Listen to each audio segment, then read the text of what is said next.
पूछते हैं कि ध्यान में आसन की कितनी महत्ता है और उस आसन की उपयोगिता, आवश्यकता क्या है। महर्षि पतंजलि ने इसी आसन को तीसरे स्थान पर रखा है, क्योंकि प्रारंभ के 3 चरण इस शरीर को साधने के लिए हैं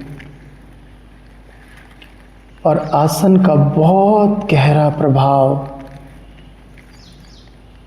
पड़ता है, क्योंकि सबसे पहला चरण तो इस शरीर से ऊपर उठना है, जिसे हम 90% अपनी ही वास्तविकता जान करके जी रहे होते हैं। इस शरीर से ऊपर उठना पहली प्राथमिकता है और उसके लिए आसन बहुत आवश्यक है।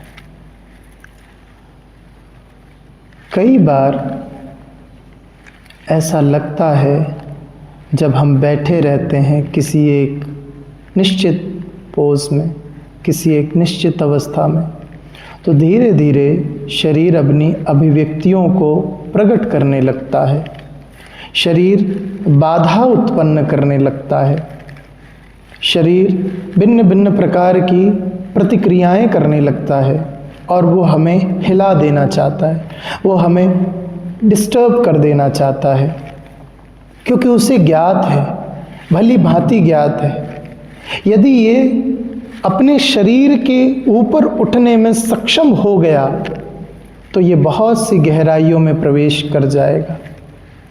इसीलिए जब ध्यान प्रारंभ होता है तो सबसे पहली हमारी सूचना होती है कि जैसे भी बैठना है, सुख आसन में या अर्ध पद्मासन में, जैसे भी बैठ सको बैठो, लेकिन इस बात का ध्यान रखना जितनी भी देर बैठो ये शरीर बहुत कोशिश करेगा तुमको तुम्हारी निज स्थिति से पृथक करने की, परंतु तुम उस क्षण ये शरीर मात्र मत बनना। यदि तुम्हारा संबंध उस शरीर से उतना ही रहा जितनी सामान्य स्थिति में है तो ये शरीर तुम्हें तुम्हारी स्थिति से विचलित कर देगा, परंतु उतनी देर एक संकल्प लेकर के बैठना। इसीलिए हम हर साधक को कहते हैं जब भी ध्यान प्रारंभ करना, ध्यान के पहले एक संकल्प तुम्हारे भीतर होना ही चाहिए कि मैं संकल्प लेकर के बैठ रहा हूं कि जितनी भी देर ध्यान में बैठूंगा, भले ही वो 20 मिनट हो, आधे घंटे हो, 40 मिनट हो, 1 घंटे हो, जितनी भी क्षमता के साथ जितनी भी देर बैठूंगा, ये शरीर चाहे कितना भी प्रयत्न करे, मैं इसे हिलने की अनुमति नहीं दूंगा। मैं अपने शरीर को हिलने की अनुमति नहीं दूंगा।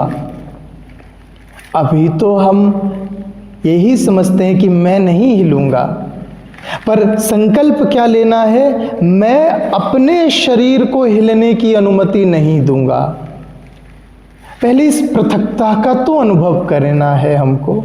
इसीलिए हम छोटे छोटे शरीर के होश के प्रयोग बताते हैं कि जब हम अपने और इस शरीर के बीच अंतर को स्पष्ट करना समझने लग जाएंगे, तब जाकर के कहीं ध्यान के समय पीड़ा होगी, क्योंकि पीड़ा का स्वभाव इस पैर से संबंधित है।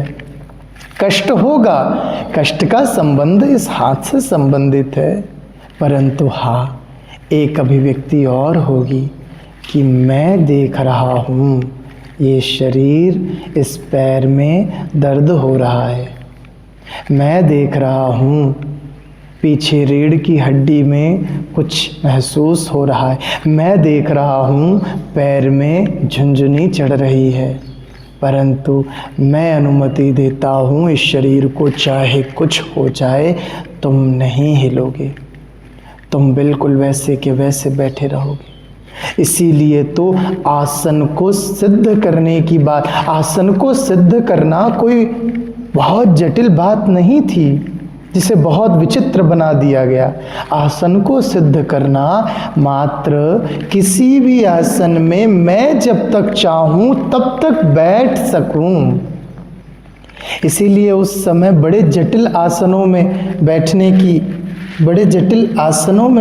की व्यवस्था का निर्माण किया गया था, जिसके कारण कठिन से कठिन आसन भी सरल लग सके। महर्षि पतंजलि ने 3 सबसे प्रमुख आसनों की व्यवस्था की थी ध्यान में बैठने के पहले, और कहा था कि इन 3 प्रमुख आसनों में से अगर किसी ने भी एक आसन को भी साध लिया तो वो बहुत आराम से गहरे ध्यान में प्रवेश करने में उसका शरीर उसे बाधा नहीं बनाएगा। सबसे पहला था पद्मासन, जो सबसे कठिन आसन है, सबसे कठिन। वो पद्मासन, जितनी देर मनुष्य उस पद्मासन में बैठ सके उतनी देर तक उसकी सारी ऊर्जा बाहर से भीतर की ओर मुड़ जाती है, और वो पद्मासन में पूरी चेतना भीतर की ओर जाकर के एक विशेष प्रकार का आवरण चारों तरफ निर्मित करती है। दूसरा आसन था सिद्धासन। वो सिद्धासन उतना ही श्रेष्ठ था जितना पद्मासन था। उस सिद्धासन में भी पूरी ऊर्जा को भीतर की ओर मोड़ने की व्यवस्था थी, और कठोर था वो आसन, कठिन लगता था। लेकिन उस सिद्धासन में भी यदि कोई साधक कुछ देर तक बैठने में संभव हो पाया तो फिर उसे आसन बाधित नहीं करता। और तीसरा और प्रमुख आसन जिसको वो कहते थे सुखासन, उस सुखासन को भी बड़ा कठिन कहते थे, क्योंकि आलथी पालथी मारकर बैठना भी बड़ा कठिन होता है बहुत देर तक।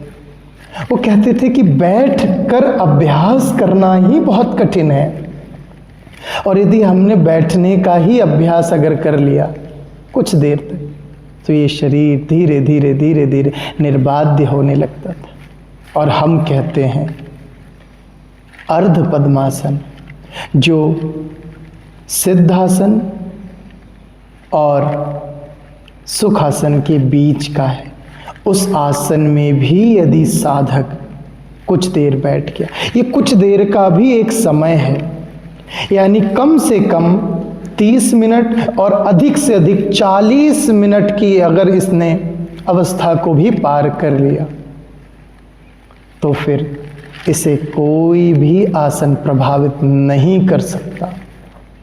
कोई भी आसन प्रभावित नहीं कर सकता, इसे शरीर प्रभावित नहीं कर सकता ध्यान की अवस्था में, और फिर धीरे धीरे सहज बैठ। इसीलिए हम जब साधु संतों या योगियों से बात करते हैं तब उन्हें सिद्ध आसन की ही दिशा में कुछ कहते हैं, और जब हम गृहस्थियों से बात करते हैं तब उन्हें हम अर्ध पद्मासन की बात कहते हैं। उनके लिए अर्ध पद्मासन बहुत श्रेष्ठ है, और अर्ध पद्मासन मात्र से वो इस शरीर की अवस्था से ऊपर उठने में सक्षम हो पाएंगे। दूसरा, इसके साथ साथ होश के प्रयोगों को सतत करते रहना है, जो हम बार बार कहते हैं। चलते चलते अपने कदमों का एहसास करना है, खाते खाते कौन खा रहा है उसका एहसास करना है, देखते देखते कौन देख रहा है उसका एहसास करना। ये शरीर से पृथकता ही हमको धीरे धीरे शरीर के प्रति जटिलता से ऊपर उठने में सहायता करेगी। तो ये आसन जैसे जैसे हमारे 40 मिनट के अंतराल को पूर्ण कर देगा जिस दिन, उस दिन समझ लेना उसके बाद ये शरीर तुम्हें बाधा नहीं डाल सकता। तुम इस शरीर के ऊपर उठने में सक्षम हो जाओ, फिर तुमसे तुम्हारा ध्यान नहीं छीन सकता। इसीलिए महर्षि पतंजलि ने यम नियम और आसन के बाद प्राणायाम कहा है। पहले इस बाह्य शरीर को साधना है, और प्राणायाम यानी कि फिर भीतर के शरीर में प्रवेश करना है।